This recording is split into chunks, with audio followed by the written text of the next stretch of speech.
Siapa yang tidak tahu Danau Toba? Sebagai sebuah aset kekayaan Indonesia, danau ini memiliki nilai sejarah yang tinggi. Selain jadi danau terbesar di Indonesia, ternyata Danau Toba juga termasuk danau vulkanik terbesar di dunia loh. Teringat kembali waktu saya masih kecil, Danau Toba turut serta dijadikan sebuah ikon keindahan Nusantara dalam permainan monopoli.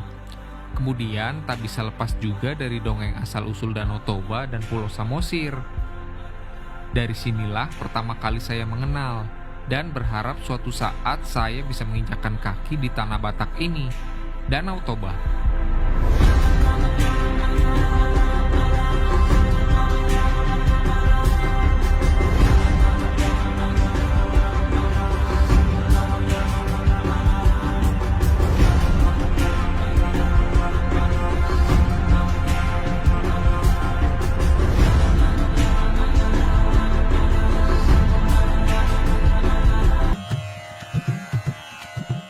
Untuk menuju Danau Toba ini, saya dan Yudis memilih jalur udara dengan rute penerbangan dari Soekarno-Hatta, Jakarta menuju Bandar Udara Silangit yang berlokasi di Siborong-Borong, Kabupaten Tapanuli.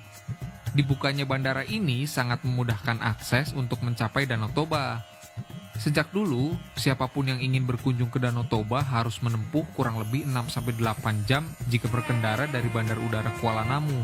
Kini sejak Bandar Udara Silangit dibuka untuk umum, untuk menuju Danau Toba hanya membutuhkan waktu kurang lebih 2 jam aja.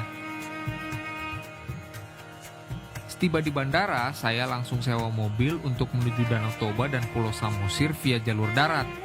Akhirnya sebentar lagi saya bakal melihat langsung Danau Toba. Dan ini merupakan kali pertama berkunjung ke Danau Toba. Setelah perjalanan 2 jam lamanya, sempat mampir untuk makan juga dari Siborong-Borong. Danau ini mulai terlihat dari ketinggian.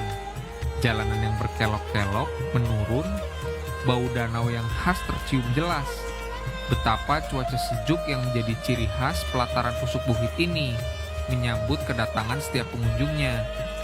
Tak perlu waktu lama, kami pun tiba di Menara Pandang Tele. Keindahan Danau Toba memang paling pas dinikmati dari ketinggian, seperti dari Menara Pandang Tele yang berada di ketinggian 1479 mdpl ini. Nah, Menara Pandang Tele yang berdiri sejak 1988 berlokasi di sisi jalan yang menghubungkan Bukit Barisan dan Pulau Samosir. Menara ini terdiri dari 4 lantai. Dari puncak paling atas, kita bisa melihat keindahan Danau Toba dari segala arah. Terlihat juga deretan perbukitan pinus yang hijau, air terjun Sampuran Efrata, Pulau Samosir, hingga Gunung Pusuk Buhit. Setelah cukup puas menikmati Danau Toba dari Tele, kami melanjutkan perjalanan menuju penginapan di daerah Tuk-Tuk. Tak jauh dari Tele terdapat Bukit Sibeabea. Salah satu keistimewaannya yaitu jalanan yang indah tanpa pembatas pepohonan. Kawasan ini menawarkan pemandangan jalur berliku menghadap langsung Danau Toba dan perbukitan hijau. Tempat ini juga menjadi destinasi wisata religi karena terdapat patung Yesus. Jadi tak perlu jauh-jauh ke Brazil untuk bisa berfoto dengan patung Yesus. Kamu bisa mengunjungi Sumatera Utara khususnya di Bukit Sibeabea ini.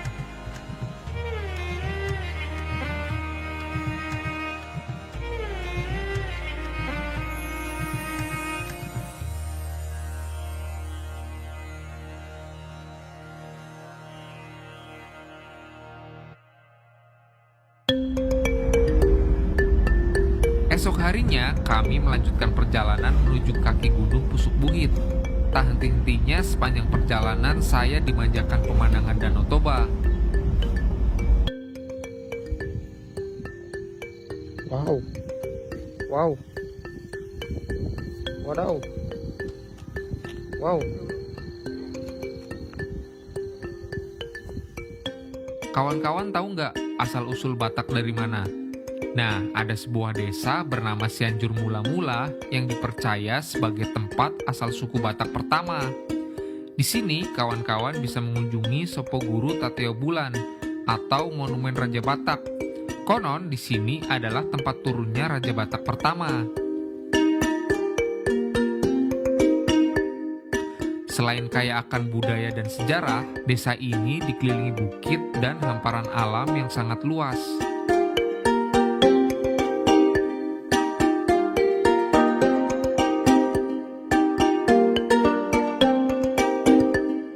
Untuk melepas lelah karena cukup terik waktu saya di Cianjur mula-mula, selanjutnya saya mau main air. Kami langsung menuju air terjun Naisogop. Untuk menuju air terjun ini kurang lebih membutuhkan waktu 15 menit dengan cara hiking. Air terjun setinggi kurang lebih 10 meter ini dikelilingi perbukitan dan hutan yang cukup lebat. Kita harus trekking untuk menuju air terjun ini. Di sini udaranya sangat segar dan sejuk banget. Setelah puas jalan-jalan di desa Cianjur mula-mula dan air terjun Naisogop, kami sekarang mau menikmati Danau Toba dari Bukit Holbung.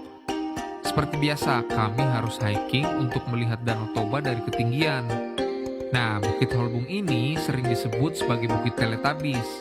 Dari Bukit Holbung, kita akan dibuat terpana dengan hamparan rumput hijau yang segar sambil menikmati pemandangan Danau Toba.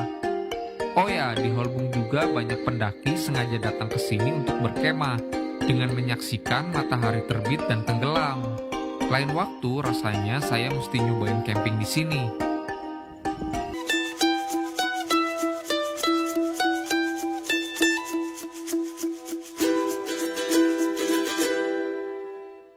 Sepanjang mengunjungi berbagai destinasi, sebenarnya saya cukup panik karena takut ketinggalan angkutan umum dari Pangururan. Dan benar saja, sekitar jam 5 saya tiba di Pangururan. Sudah tidak ada angkutan umum karena ternyata angkutan terakhir adalah jam 2 siang. Saya panik dan sempat nanya ke warga sekitar dan juga menanyakan di Instagram Stories. Ini menjadi pengalaman baru saya mencoba naik kapal feri menyeberangi danau. Sepanjang perjalanan kami juga dihibur dengan tarian-tarian khas. Seru kali konco bunyiku.